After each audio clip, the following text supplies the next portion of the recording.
परम पूज्य गुरुदेव की जय, गायत्री माता की जय, बंदनिया माता की जय। गायत्री मंत्र एक बार। ओम भूर्भुवः स्वः तत्सवितुर्वरेण्यं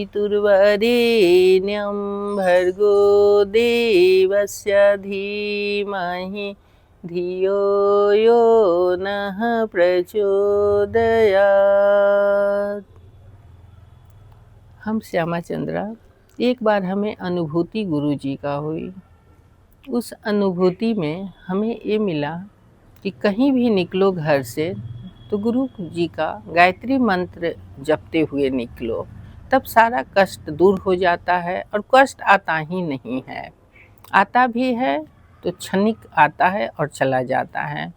जैसे नवरात्रा के दूसरे दिन था, हम घर में थे, लॉकडाउन हो गया था। उस समय हमारी बेटी स्मृति प्रिया छिपकली निकला, एक छिपकली से डर के सोफा पर चढ़ गई और सोफा पर चढ़ी तो डर के मारे वो सेंटर टेबल पर गिर गई। सेंटर टेबल पर शीशा का ग्लास लगा हुआ था, वो ग्लास पर उसका हाथ पड़ा और पूरे हाथ कट गया उसका, यहाँ वहाँ पूरे हाथ कट गया।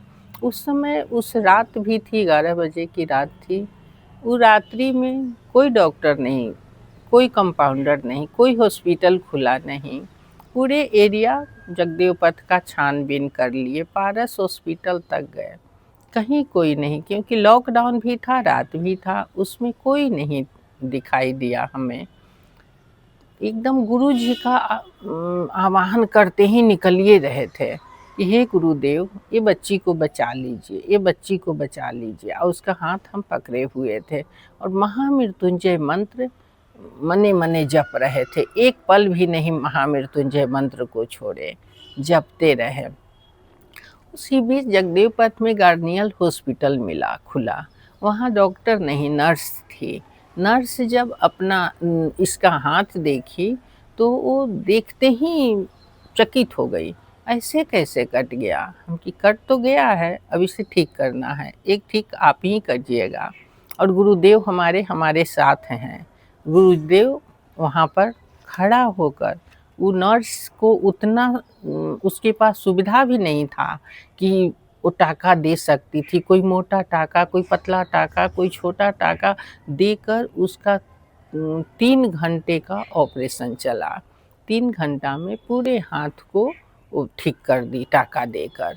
उसके बाद गुरुदेव का उतना देर तक उसका माथा पर हम हाथ सहला रहे हैं और सहलाते हुए हम उसको महामृत्युंजय मंत्र बोल रहे हैं, माथा पर हाथ सहला रहे हैं और नर्स टाका दे रही है। और टाका दे दी, तब हम अपने घर आए।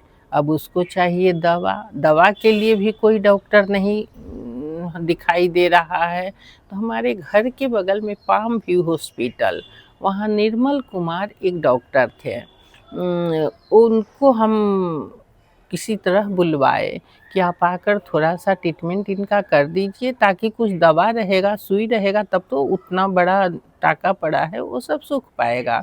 वो आए तो अलग से ही कंपाउंडर खोला पट्टी को और वो अलग से ही देखकर दवा दिए और गुरु जी के नाम लेकर उसको दवा खिलाते गए। गायत्री मंत्र बोलते ही उसको दवा खिला रहे थे रोज रोज, क्योंकि जल्दी से जल्दी ठीक हो जाए। और वो गुरु जी ठीक कर दिए, साक्षात गुरु जी खड़ा होकर उसको ठीक कर दिए। उसके सर के नीचे ये हम अखंड ज्योति किताब रख देते थे।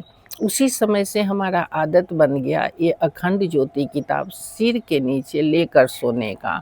और ये किताब में इतनी अच्छी नींद आती है लेकर सोने से कि इसका कोई नहीं जवाब है। और इस किताब में इतनी अच्छी अच्छी बातें हैं कि जो हमारा मन उलझन में फंस जाता है, किसी प्रकार का कोई भी तनाव आता है, कोई भी कष्ट आता है, ये किताब उलटते हैं और पढ़ लेते हैं तो बिल्कुल बेचैनी दूर हो जाती है। उसका जो मन में क्वेश्चन आते रहता है उसका आंसर भी यही किताब में गुरुजी हमें बता देते हैं और मन शांत ही शांत हो जाता है। गुरुजी का जितना भी वर्णन करें कम है। हम गुरुजी को कोटि-कोटि प्रणाम करती हूँ।